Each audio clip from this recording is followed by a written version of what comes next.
함께 봉독하신 말씀 예레미야 31장 3절 말씀 중심에서 사랑의 기술이라는 제목으로 함께 말씀을 통해 은혜 나누기를 원합니다. 지난주에는 사랑의 삼각형, 사랑의 삼각관계가 아니라 삼각형에 대해서 우리가 살펴보았죠. 친밀, 열정, 헌신이라고 하는 것에 대해서 우리가 함께 살펴보았는데 사랑의 정삼각형을 우리는 그렇게 그릴 수 있어야 됩니다.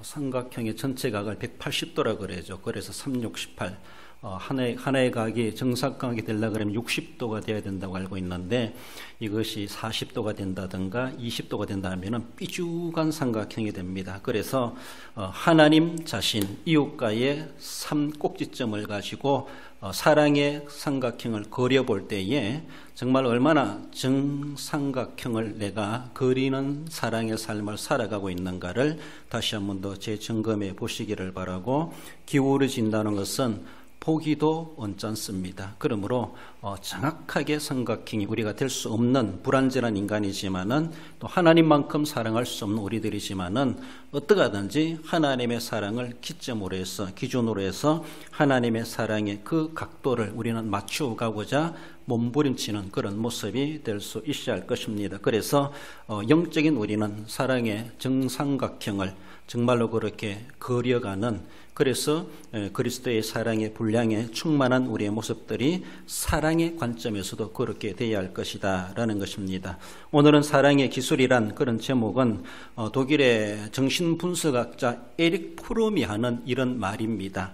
또 한 학자를 소개하게 되는데, 독일의 정신분석학자 에릭 프롬이라는 사람이 사랑의 기술이라는 책이 있습니다. 아마 시중에 다 나와 있을 거예요. 그게 큰 책은 아닌데, 그래서 그 물음에 사랑은 기술인가? 이런 질문을 해요.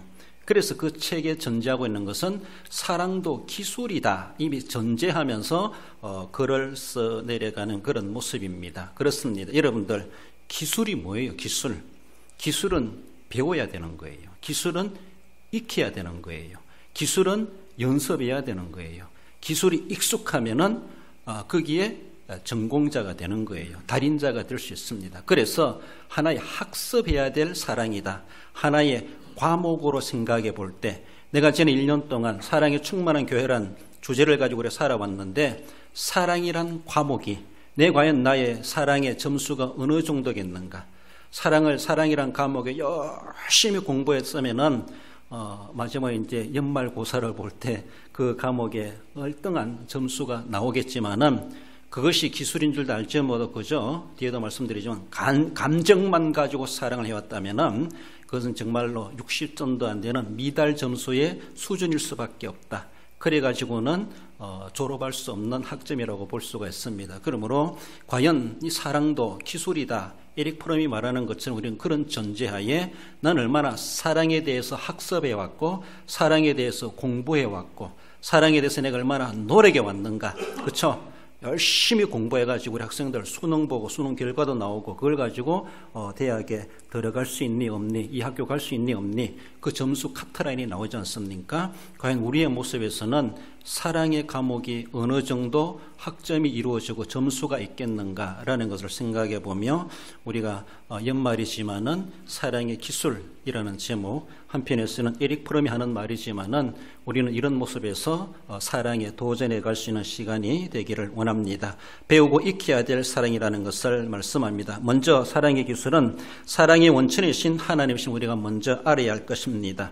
옛적의 여호와께서 나에게 나타나사 사랑을 이야기하시는 분은 하나님이십니다. 하나님께서 옛적부터 이스라엘을 이렇게 사랑해 오셨다, 그 옛적이 어느 시점이다라고 딱 꼬집어서 말할 수가 없죠. 하나님이 어쩌면 태초부터 오전에서 말씀드린 것처럼 우리와 함께하고 싶어 하시는 우리 하나님이십니다. 하나님, 우리의 그렇게 사랑의 마음을 가지고 찾아오시는 우리 하나님, 사랑받을 대상, 사랑받을 아무런 조건도 없는 우리들, 초리어 사랑보다가는 노아 홍수 진노 때처럼 진노할 것이 더 많은 우리들임에도 불구하고 하나님은 옛적부터 우리를 향하여 사랑으로 늘 다가오셨던 우리 하나님이시다라는 것이죠. 그렇습니다. 천지 만물을 하나님이 창조하셨습니다. 눈에 보이는 물질만 하나님 창조하신 것이 아니라 눈에 보이지 않는 추상적인 것도 창조했습니다. 뭐 공기라든가 바람이라든가 이런 것도 그러하고 또 우리 인격적인 모습에서 우리의 생각, 우리의 감정, 우리의 감동, 우리의 느낌 이런 걸 어떻게 보여줄 수 있습니까? 그걸 어떻게 할 수 물질적이지 않죠. 추상적이다 그렇게 말합니다. 어떤 물질적인 건 물질입니다. 그러나 물질적이지 않은 것도 하나님 우리에게 주셨습니다. 눈에 보이지 않는 것이지만은 존재한다는 것이죠. 만물이 하나님의 거느신 것처럼 우리에게 감정을 주신 분도 하나님이십니다. 우리 생각을 하게 하시고 느낌을 갖게 하시는 것도 하나님이십니다. 그렇습니다. 그러므로 눈에 보이는 물질적이든 눈에 보이지 않는 추상적이든 또 우리 심적이든 감정적이든 이 모든 것들이 하나님에게서 근원하고 있다라고 생각해야 됩니다. 그러나 살아가면서 타락하고 부패하다 보니까 그 물질뿐만 아니라 추상적인 것까지도 오염돼 가지고 엉뚱한 생각하고 잘못된 생각하고 삐뚤어진 생각하고 삐뚤은 마음 갖게 되고 삐뚤은 행동이 나오게 되죠. 그렇습니다. 그래서 우리 마음이 있는 대로 행동이 나오는 것처럼 행동이 바로 이거는 물리적이고 물체가 되는 것이죠. 그렇잖아요. 우리 보이지 않는 것에서 시작된 것이 내 마음먹기 나름이다 말하는 것처럼 그 마음이 온전하고 거룩하다면은 내 손짓과 행동과 말소리도 거룩합니다. 그리고 그것이 물리적이고 물질적으로 형상화되는 겁니다. 그러나 추상적인 것은 우리 무시하면 결코 안 된다는 것이죠. 사랑은 지극히 추상적이고 심적인 것으로 인식되지만은 그것은 단순히 어쩌면은 우리가 감정적으로만 가지는 사랑이 결코 아니라는 것입니다. 그리고 그 마음에 있는 것이 우리가 행동으로 나타나는 거예요. 그래서 사랑은 감정으로만 끝나는 것이 결코 아니라는 겁니다. 그 마음가짐을 잘 가져야 되는 것도 필요하지만 왜냐하면 그 마음에서 우러나오는 것이 행동이 나오고 그것이 물질화되어집니다. 사랑이 있으니까 손자에게 돈 5만 원 줘도 안 갖고 온 거예요. 그렇죠? 표현되는 거예요. 그 마음이에요. 마음이 물질로 물질화되는 것이죠. 그렇죠? 내가 사랑하니까 그 사람에게 이런 비싼 선물도 주는 거예요. 값비싼 남들에게는 안 줘도 사랑하지 않는 사람은 안 줘도 그것이 내 마음의 정도가 물질화돼 가지고 사랑의 표현이 되는 겁니다. 그러므로 우리가 사랑이라는 것을 그저 마음으로만 감정으로만 생각하면 안 된다는 것이죠. 그것이 행동으로 나타날 수 있는 것이 있어야 된다라는 것을 말씀하는데 그래서 에릭 프롬이 말하는 것은 사랑은 기술이다. 그 사랑은 배워서 터득할 수가 있다. 배워서 사랑에 대해서 깊은 사랑, 남들이 알지 못하는 사랑의 경지, 그렇죠? 우리 같이 학교 다녀도 공부 잘하는 사람은 우리 수학생이 계시지만 내가 못 푸는 문제도 그 친구는 풀어요. 왜? 공부했기 때문에. 남다르게 공부하고 연습하고 공식 익히고 했기 때문에 거기에 대해서 학습 시간을 투자했어요. 자신은 그 공부에 대해 투자했어요. 그러니까 투자 안 한 사람보다 연습 안 한 사람보다 공부하는 사람보다 할 수 있는 겁니다. 능력자가 되는 겁니다. 기술이라는 것이 그렇다는 거예요. 한마디로 사랑도 그렇다는 거예요. 그저 감정적이 추상적으로만 생각하지 마시고 이 사랑은 학습해야 된다. 하려고 노력할 수 있어야 되고 사랑에 대해서 이론적이든 남이 하는 것이든 흉내도 내보고 따라하려고 해보고 할 수 있어야 된다라는 것이죠. 그래서 그렇지만 사랑의 진짜 텍스트, 교과서, 교본, 교범, 사랑의 기준은 하나님이시라는 것이죠. 하나님의 사랑을 우리는 교과서로 보고 하나님의 사랑의 규범의 사랑을 하나님이 주신 규범의 사랑의 원리를 그것을 최고의 교과서로 보고 그것을 원리로 삼고 그 사랑을 배워야 된다는 거예요. 이거는 세상에서 가르쳐주지 않는 사랑이라 할 수 있어요. 세상에서 누리는 사랑은 그저 감정적인 사랑일 수 있습니다. 그러나 실제적으로 우리가 감정적이기도 하지만은 그 사랑의 텍스트, 사랑의 주 교재는 하나님이시라는 겁니다. 하나님이 어떻게 사랑하셨는가? 하나님의 사랑의 깊이와 넓이와 크기와 굵기와 높이와 길이가 어떠한가를 우리는 그것을 배워야 돼요. 하나님은 사랑이시라. 하나님이 사랑의 교과서입니다. 하나님에 대한 사랑에 대해서 알지 못하고 하나님의 사랑을 입지 못하면은 나는 사랑에 대해서 무지한 자가 돼요. 문외한 자가 됩니다. 남은 그 사랑을 할 수 있는데 나는 그 사랑을 못하는 거예요. 왜? 모르기 때문에. 거기에 대해서 훈련이 안 됐고 학습이 안 됐고 숙달이 안 됐고 사랑의 공식을 모르기 때문에 사랑을 못 푸는 거예요. 계속 얽히고 설키고 문제만 일어나는 거죠. 사랑해야 돼. 남들은 그 정도는 사랑으로 감쌀 수 있어요. 그러나 사랑의 실력이 안 되는 사람은 거기에 대해서 실족하고 시험 들어요. 그 문제 있으면. 사랑의 수준이에요. 그러니까 공부 잘하는 사람, 못하는 사람, 학점이 점수 차이가 나고 학교 가는 수준이 다른 것처럼 사랑이라는 과목도 마찬가지라는 겁니다. 여러분들 자전거 태어나면서부터 잘 타는 사람 어디 있습니까? 피아노 치는 것 우리 장로님 열심히 잘 치시잖아요. 어디서 배웠는지 모르겠는데 꾸르꾸르 배웠어도 계속 얼마나 연습했겠어요. 얼마나 기타 치고 연습했겠어요. 반복입니다. 연습 계속성입니다. 지속성입니다. 남들 안 할 때 하는 거예요. 그러니까 자전거를 타든 피아노를 치든 기타를 치든 정말로 그 부수지기까지 그 악기 몇 개 바꾸기까지 열심히 피나는 노력을 한 만큼 실력자가 된다라는 겁니다. 사랑에도 마찬가지라요. 사랑도 기술이기 때문에 우리는 기술로 전제할 필요가 있습니다. 사랑에 대해서 내가 배워야지, 사랑을 해봐야지, 사랑을 연습해야지, 사랑을 따라해봐야지, 나도 저런 사랑 할 수 있으면 좋겠다라는 것이죠. 그러니까 우리 하나님 어떻게 저렇게 사랑할 수 있었을까? 예수님이 자신의 목숨을 주니까 어떻게 그렇게 사랑할 수 있었을까? 독생자를 내어주시기까지 어떻게 저렇게 사랑할 수 있었을까? 우리 하나님만큼 다 따라할 수 없지만은 우리도 한번 해보려고 하고 그 사랑의 수준을 가지려고 하는 것은 필요합니다. 저는 IQ가 좋으니까 공부 잘하겠지. 나는 뭐 처음부터 바보로 태어났습니까? 아니잖아요. 그러니 우리도 열심히 IQ가 모자라면 노력이라도 해야지.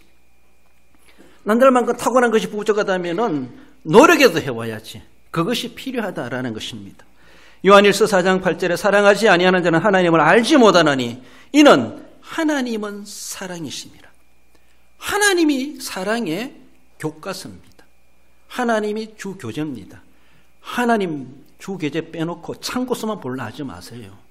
다른 거 볼라 하지 마십시오. 일단은 여기에서 시험 나온대. 그러면 그 책을 쭉쭉 물어봐야 되죠. 엄한층 다른 거 보면 뭐합니까? 그렇잖아요? 여기 범위다.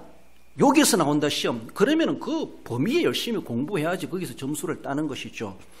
그렇습니다. 하나님이 우리의 교과서입니다. 하나님이 어떻게 사랑하셨는가? 옛적부터라고 하시면서 하나님의 사랑을 다 청량할 수 없을 만큼 그 사랑을 우리에 계속해서 우리가 인식하든 안 하든 우리를 그렇게 이처럼 사랑하신 하나님의 사랑을 우리는 딱 내다보면서 하나님의 사랑을 우리는 배워야 돼요. 그래서 하나님을 알아가야 돼요. 그 사랑 우리도 한번 해봐야 돼요. 하나님 같은 사랑을 우리가 한다 하면은 하나님이 얼마나 좋아하시겠어요. 그렇잖아요? 하나님 사랑하는 거 나도 사랑할 수 있습니다. 내 본성으로 내 감정으로는 사랑할 수 없지만은 하나님은 그걸 사랑한다라면은 내가 하나님의 사랑에 터득이 했으면 그것도 사랑할 수 있어요. 내 본심으로는 안 됩니다. 내 감정으로는 안 돼요. 내 사랑의 수준은 안 돼요. 그러나 그 사랑을 공부하고 학습하고 그게 터득한 사람은 그 사랑의 공식을 아는 사람은 그것까지도 할 수 있어요. 그것까지도 덮어주고 사랑해주고 감싸줄 수 있어요. 이게 하나님의 사랑이지 않습니까?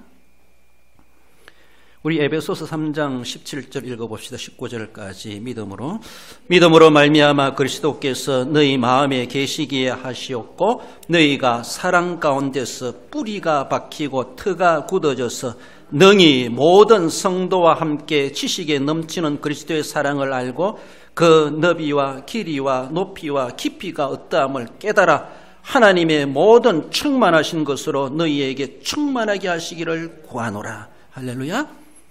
에베소서를 쓰고 있는 사도 바울은 에베소 교회에게 하나님의 사랑에 너비와 길이와 높이와 깊이가 어떠함을 깨닫길 원한다. 하나님이 나를 이처럼 사랑하신 그 사랑의 길이와 높이와 굵기와 크기가 어떠한가를 우리가 무지하면 안 된다는 거예요. 그 사랑을 배우려고 애를 써야 되죠. 사람이. 그래서 그 사랑에 대해서 우리는 충만하기를 간구한다라고 하면서 우리에게 사랑에 대해서 좀 공부 좀 해라. 이렇게 우리에게 건면해 주신다라는 겁니다. 그러므로 그 사랑에 그저 감정적인 차원이 아니라 의지력으로 나타나야 돼. 감정의 차원에서 의지 차원이 돼야 돼. 실제적으로 행동으로 나타나야 돼. 그러므로 오전에 말씀드렸지만은 느끼고 감동받는 것은 산 것과 아무 상관없어요. 느꼈으면 뭘 남겼는데, 감동받았으면 뭘 했는데, 한 것이 남긴 거예요. 곡간에 들어가는 거예요. 칭찬받을 근거가 되는 거예요. 사람들은 감정만 가지고 은혜 받은 것으로 끝나버려요. 그러니까 행함 없는 믿음이죠. 공부 안 한 사람이 점수 못 맞는 거나 공부해놓고도 잘못 쓰는 사람 똑같은 거예요. 그러니까 사랑의 기술은 사랑의 원천이신 하나님이 우리가 배워야 될 주 교재이시다라는 것을 기억합시다. 나아가서 사랑의 기술은 영원한 사랑을 우리가 배워야 될 것을 말씀합니다. 내가 영원한 사랑으로, 이전 성경에서는 무궁한 사랑 이런 말하죠. 무궁, 우리나라 무궁화꽃 이렇게 말하는 것처럼 옛날에는 무궁이란 말을 썼죠. 그 조금 이제 쉽게 영원한 사랑 이렇게 번역되고 있는데, 하나님께서 이스라엘을 향하여 사랑하시되 그저 감정 기복에 달려있는 하나님의 사랑이 아니라는 것이에요. 여러분들, 감정은 바뀔 수가 있어요. 상황 따라, 기분 따라, 형편 따라 달라질 수 있어요.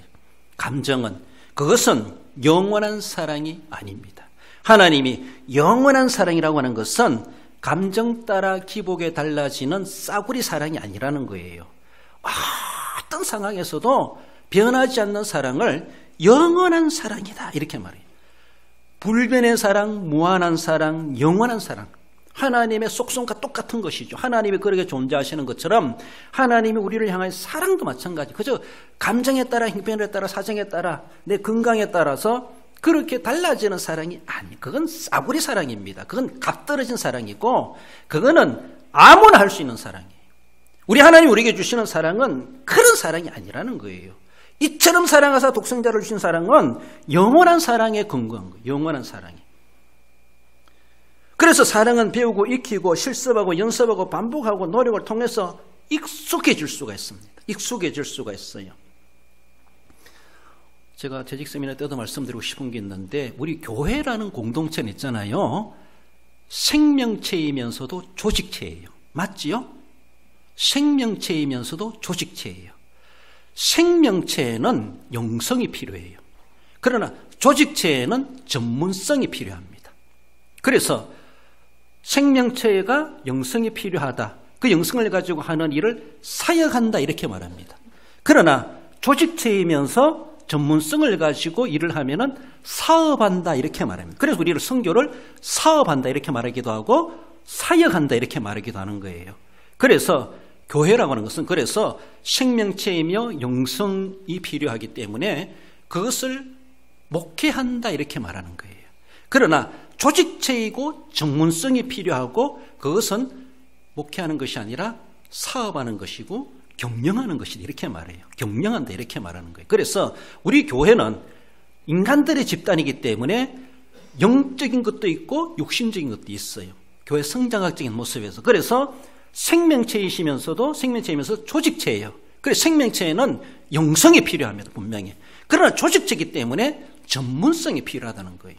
그래서 모든 재직원들, 모든 기관장들은 거기에 대해서 전문성을 길러야 돼요. 동시에 영성도 갖춰야 되죠. 영성과 전문성이 균형 잡혀 있어야 돼. 이것이 교회의 건강한 성장의 기반이 됩니다. 영성만 있다고 되는 게 아니에요. 전문성만 있다고 하면 되는 거예요. 그 전문성이 있으면 다 전문가들만 오지 교회. 아니에요. 전문성과 영성이 겸비돼야 돼. 그래서 목회자는 성경도 읽어야 되지만 신문도 읽어야 된다 이렇게 말하잖아요. 교양도 읽어야 되고 마찬가지입니다. 기도도 해야 되고 사회활동도 인간관계도 해가야 돼. 전문성을 위해서. 그래서 만물 박사 돼야 된다 이렇게 말하는 것처럼 우리가 하나님을 믿어가면서 영성만 가지고 믿는 게 아니라는 것이죠. 우리는 인간 집단이에요. 그렇기 때문에 조직체입니다. 그래서 전문성이 필요한 전문성. 기관장이면 그 기관을 이끌어갈 수 있는 리더십을 길러가야 돼요. 리더십. 그래서 자기는 지도자다 거기 기관장다운 실력을 키워가야 된다는 것이죠. 기도자뿐만 아니라 내 이 기관을 어떻게 활성화하고 발전시켜 갈 것인가에 사회적인 공부도 해가야 된다는 거예요. 거기에 대한 스킬, 전문성을 키워가야 된다는 것이죠.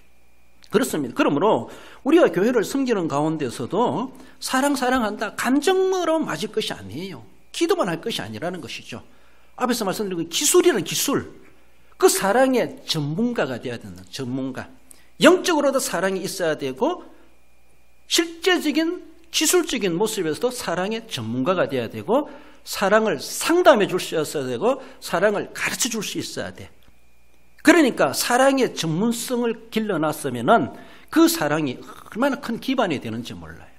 사회에서도 어떤 특기가 있고 소질이 있고 재주가 있는 사람이 교회에 와서 믿음만 있으면은 얼마든지 교회에 귀중한 인물로 쓰임받을 수 있지 않습니까? 그렇지 않습니까? 단순한 피아노 잘 친다고 교회 쓰임받는 게 아니에요. 피아노 잘 치는 만큼 믿음도 잘 쳐야 되죠. 그것처럼 맞습니다. 그런 모습인 것처럼 하나님의 사랑에 대해서 우리가 그 영원한 것은 끝없는 학습이라고 볼 수가 있어요. 하나님의 그 사랑 우리는 배워가야 되죠. 사랑은 분명히 불타는 감정이 있습니다. 불타는 게 있어야 돼요. 그러나 그것만으로는 불완전한 사랑이라는 거예요. 우리 영적 조직체에서 불타는 감정만 가지고 사랑놀이 할 수 있는 것이 아니라는 거예요. 그러므로 불타는 감정도 있어야 되지만은 그러나 실제적으로 우리가 몸으로 할 수 있는 사랑의 행위, 그 삶이 우리에게도 의지적으로 있어야 된다. 이렇게 말을 하게 됩니다. 그렇습니다. 우리 감정도 하나님이 주신 것이고 감정을 따라서 행동하게 하시는 것도 하나님의 은혜의 발로라고 말을 할 수가 있습니다. 그러므로 인간은 감정도 추상적이고 그 감정을 상황에 따라서 달라지겠지만은 그러므로 감정이 기본하는 사랑은 사실 믿을 수 없습니다. 감정 바뀌면은 원수도 될 수가 있어요. 그러므로 하나님이 우리에게 주신 사랑은 그런 사랑이 결코 아니라는 거예요.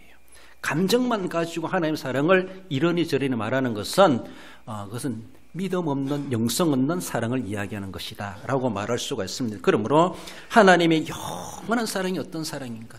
불변의 사랑, 불변의 사랑. 하나님 기분 나쁘다고 사랑 딱 중단시키면 우리는 끝장나는 거예요. 그렇잖아요? 더 이상 이제는 구원 안 시킬 거야.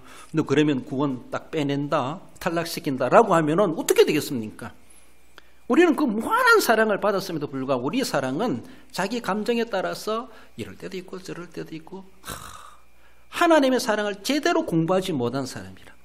하나님의 사랑의 텍스트인데 교과서인데 엉뚱한 사랑을 잘못 배워가지고 술을 배워도 아버지 앞에 배우라 이렇게 말하는데 있잖아요. 딴 데 가서 사랑 배우려 하지 말고 하나님의 사랑을 배우되 그 사랑은 영원한 사랑이다는 거예요.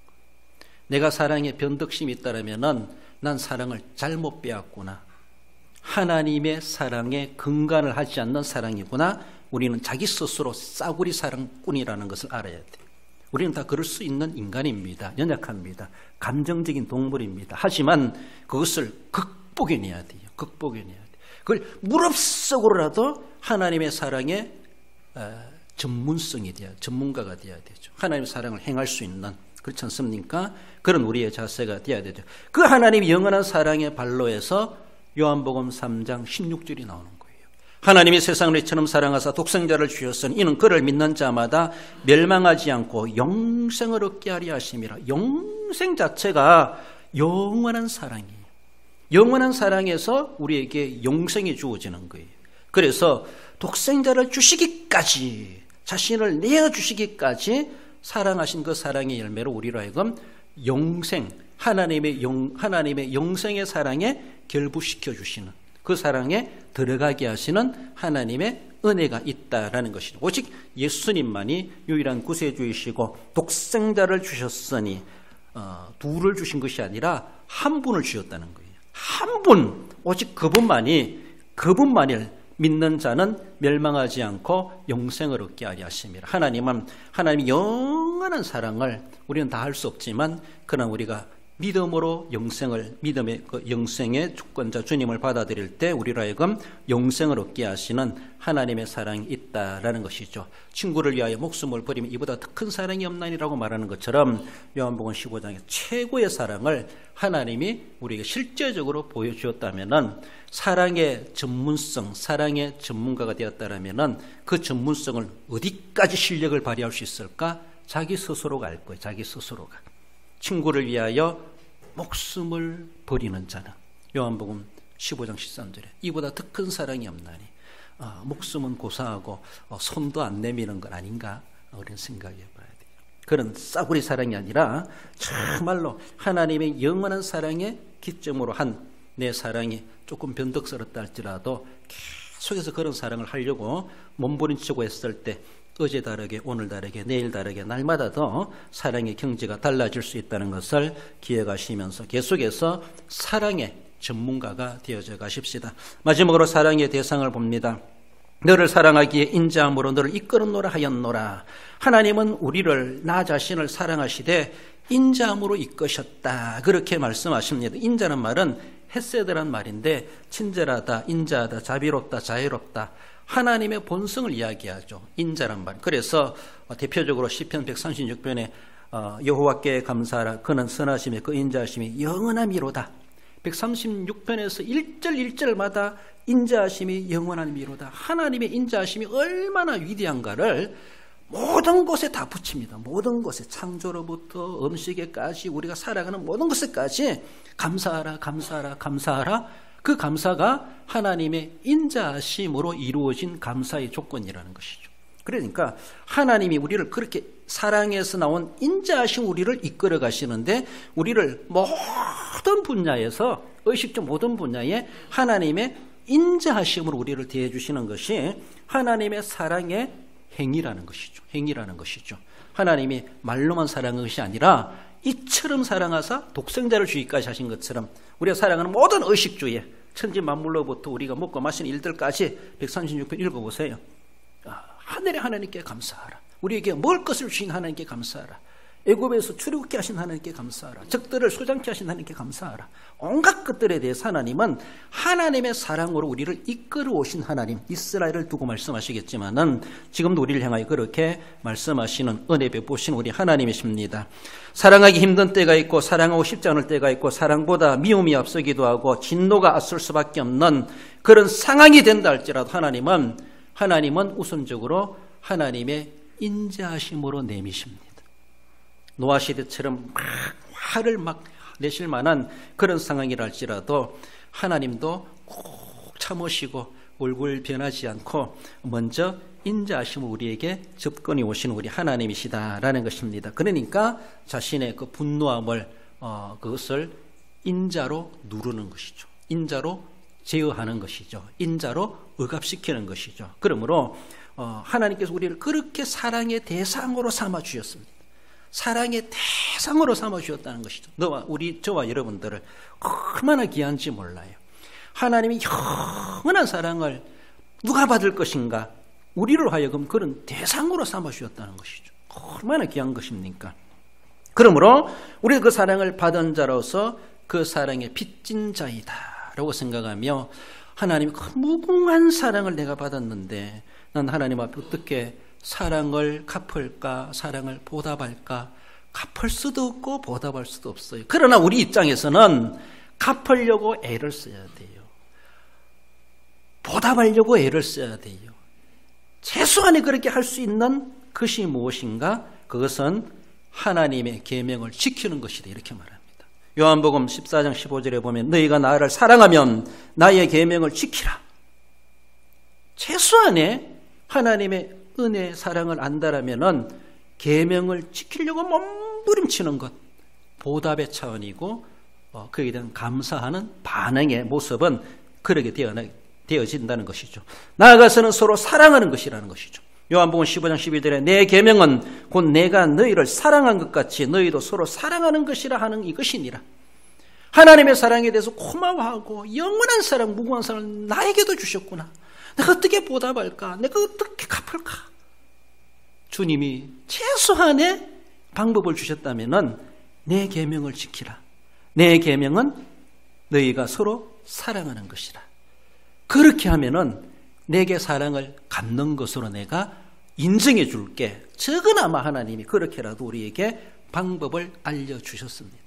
이거 못하면은 우리는 못하겠습니다. 이보다 더 험한 거 하라 하시면은 우리도 그래도 해야 되는데 이거 한다고 해서 하나님의 은혜의 사랑을 다 보답하고 갚는 건 아니겠지만은 적어도 이 정도는 우리가 기본적으로 그 은혜와 사랑을 받았다면은 할 수 있어야 될 것이다 라고 최소한의 제시해 주시는 것이 하나님의 계명이란 말, 서로 사랑이란 말로 우리에게 말씀해 주십니다. 조건 없이 사랑을 입은 것을 우리는 늘 기억하며 우리도 일단은 조건 상황 따지지 말고 주님처럼 사랑으로 먼저 손 내밀고 계명을 준수해보고 서로 사랑하는데 먼저 앞장서고 그래서라도 문제가 생겨나면은 하나님께 따지세요. 그거는 저도 책임 못 져요.